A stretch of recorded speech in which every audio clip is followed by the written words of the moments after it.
Hi, my name is Joanna Whitney. I'm an intuitive artist and a student of natural law, and I'm going to read a drawing that I did today while I was at a freedom meeting with a group of people from the different freedom groups where I live, and we were discussing creating a parallel economy during the times that we foresee coming.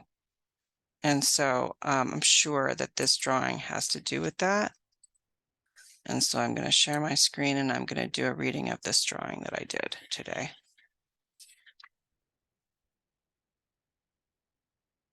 Which it looks very powerful, and I haven't even attempted to read it yet. So what do we have here? We have a woman, which is probably me or whoever else is watching this. And it could also be the earth, because this was a group of people that was getting together to discuss what we're going to do together. We've been having freedom meetings since maybe the lockdowns, I'd say. And they've gone through different changes. A lot of some of the freedom groups never really completely congealed. Some of them have divided into different groups. Some of them aren't meeting as much. Some people, because a lot of people think everything's over now. So we decided to meet, have a Christmas breakfast, and discuss creating a market, a barter market, I guess is basically what it's going to be. Yeah, a barter market in January. So this person is sitting on their left side with their right leg exposed. They're praying. On their left side, they have a butterfly wing. They're sitting in a tree. The sun is in the upper right corner. It's in its correct placement for the sun, which is the right side. The sun is the light source in the drawing. You can see that because the left side is lit up. Her head is tilted to the right. And so the parts of her that would be illuminated by the sun are in fact illuminated by the sun. She's praying. There's an hourglass between her hands. And it looks like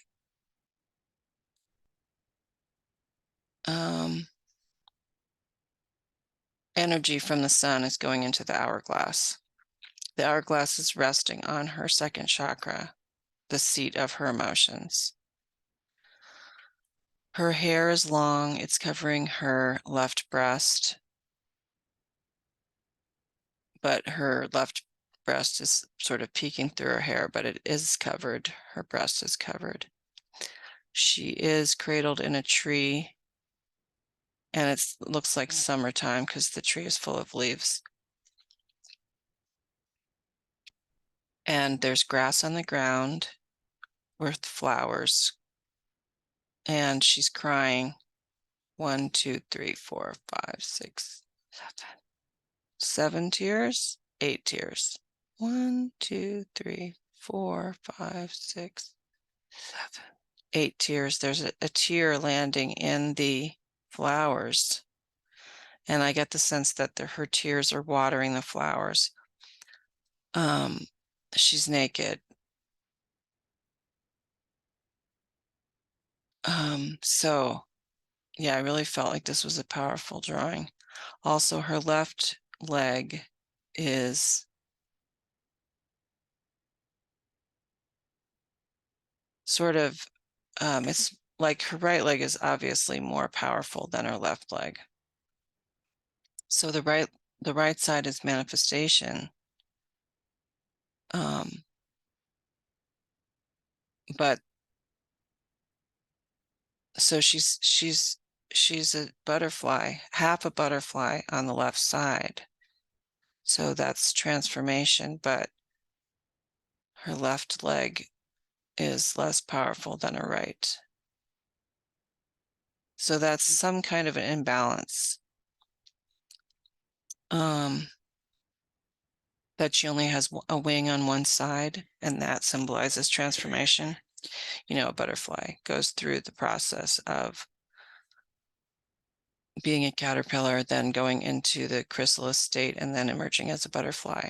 And the thing about a butterfly is that if you interrupt the process, like if you came upon a chrysalis on the ground and said, oh, I'm going to cut the butterfly out and free it from its chrysalis, then the butterfly would surely die, because it needs to be able to chew its way out and use its wings to push its way out of the chrysalis in order to gain the strength to be a butterfly. And that might have something to do with that process. That maybe she wasn't ready to be completely transformed. Actually, that's totally the sense that I'm getting right now, because these freedom groups that we have started, we actually haven't really done anything.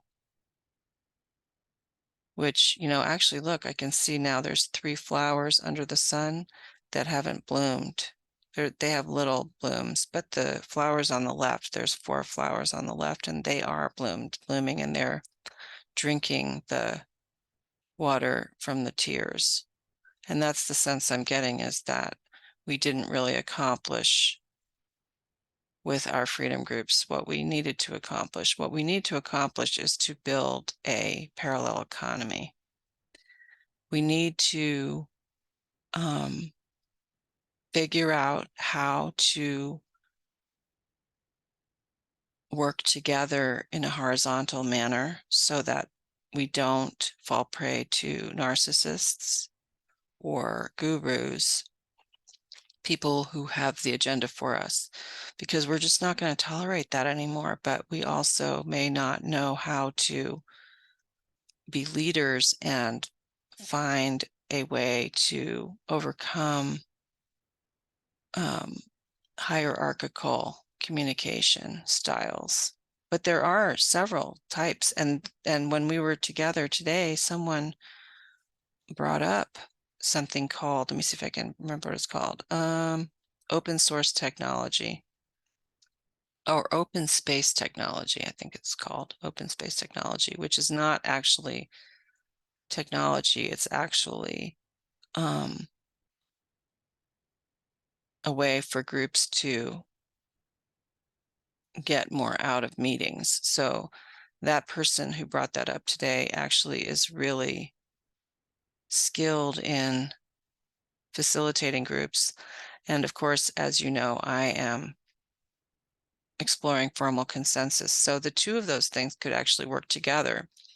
Like we could use the open space technology. Open space? I thought it was OCT. Open, I can't remember now. OCT, open, I can't remember off the top of my head. I'll try and put it in the description.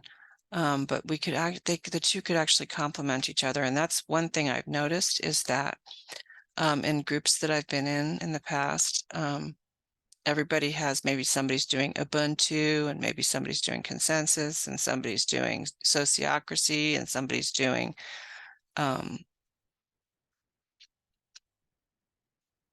some other thing. Oh, nonviolent communication. And we can't agree on that. We can't agree on which one to use. And everybody has their ego attachment to the one that they want to use. And then we end up not using any of them. And then we end up with our groups dissolving. So what was kind of interesting today was that I was just happy that there was another person who knew that we needed to establish something. And as it turned out, the OCT will complement formal consensus, because you really, until you actually have a group that's solidified, you're not going to have any decisions really to make. but you can use the OCT to get more out of the group if it's facilitated in that method. And so what we were coming up with today was we're going to do a market in January, and we're going to do some kind of barter market, and it's going to be face to face. We're not going to utilize the internet. We're not going to utilize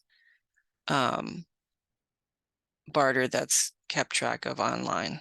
We're going to just, maybe we might do alternative currency. We might do a paper currency like Ithaca hours or something like that, which I'll also put in the description. But mainly we're just going to get back together in a month and have a market and trade things with each other, get to know each other. So that's one thing that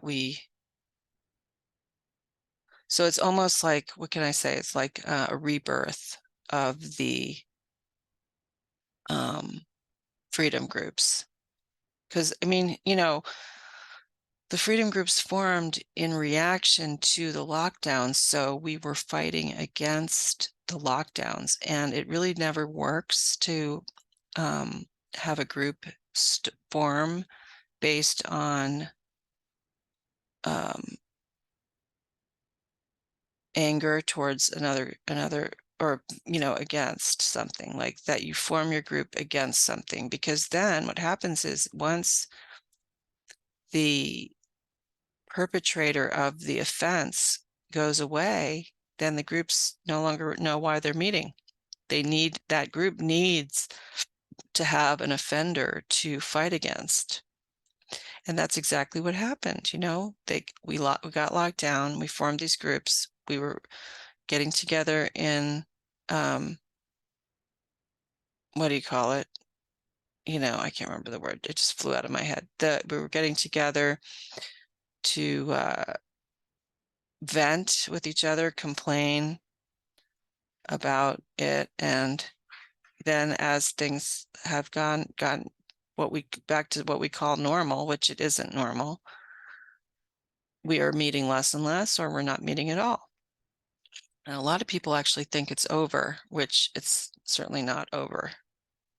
But this is exactly what they wanted. They did it this way for a reason.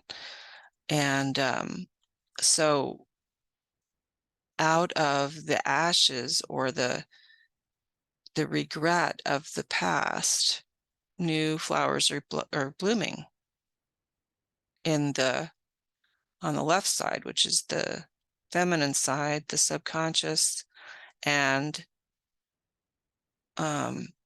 then maybe it's going to manifest. So she's leaning on her left side, but she's praying on her right. And the hourglass. So maybe the next one, maybe this is just the precursor to her being her full butterfly self once we have the market in January. So the hourglass, let me look at the hourglass for a second. 1, 2, 3, 4. Oh, 8. Yeah, there's a lot of 8s coming up right now, which basically means, so there's 8 little globules from the sun coming into the hourglass. And 8 is always about the strength card in the tarot, which means to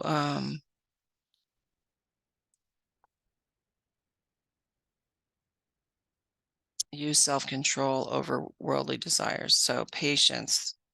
Let me just rays of the sun. 1, 2, 3, 4, 9 rays of the sun.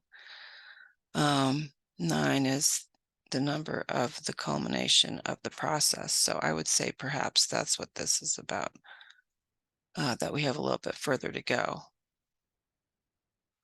The hourglass to me means timing. She's praying.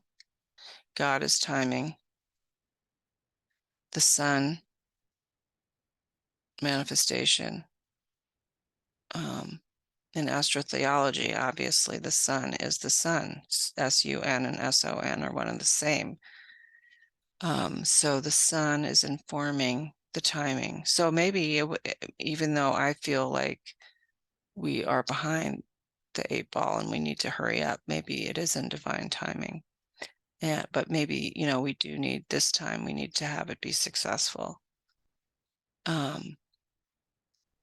Because maybe the hourglass, the sand in the hourglass is actually made of the energy from the sun. What does that mean? Or it could mean, no, that's probably right. And then it's resting on the emotions, the seat of the emotions. So basically, just don't let your emotions get in your way. Like, close down your second chakra to 10%, spin it clockwise, and get into the flow of the divine timing and manifest that which needs to be manifested. 2, 3, 6, 8 roots on the tree. 1, 2, 3, 4, 5, 6. Yep, 8 roots on the tree. How many branches on the tree? 1, 2, 3, 4, 5, 6, 7, 8. Wow. 8 branches on the tree. Wow, that's amazing. So really, it's a big warning about being patient and not letting your worldly desires, so that may mean that, that the market may not come completely to fruition in January. We may have to do it more than once for it to really manifest, but we're on the right track is what I'm getting from this. And don't fall prey to remorse or sadness, or let those tears of the blood, sweat, and tears of our efforts water the plants of tomorrow. Keep going.